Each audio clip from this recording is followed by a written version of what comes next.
बिस्मिल्लाह वस्सलातु वस्सलामु अला रसूलिल्लाह। एक सवाल हमारे पास है कि क्या खड़े होकर शलवार पहन सकते हैं और इस तरह बैठ कर इमामा बांध सकते हैं? नहीं। तो इस हवाले से कशफुल इल्तिबास फ़ी इस्तिहबाब लिबास में एक हदीस मौजूद है। ये शेख अब्दुल हक मुतज़िली रहमतुल्लाह अलैह की किताब है। तो इसमें एक हदीस मौजूद है। नबी करीम अलैहिस्सलाम ने फरमाया कि जिस शख्स ने बैठ कर इमामा बांधा और खड़े होकर शलवार पहनी तो अल्लाह रब्बुल इज़्ज़त उसको ऐसी बीमारी में मुबतला करेगा कि जिसकी कोई दवाई नहीं। तो याद रखें ये हदीस ज़ईफ़ है।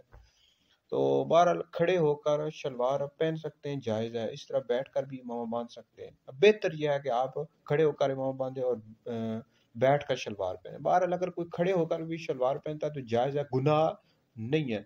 तो इस हवाले से यह है कि अगर कोई उलमा ने लिखा है कि अगर कोई शख्स खड़े होकर शलवार पहनता है तो वो भूल जाने का मर्ज़ पैदा होता है या मुताजी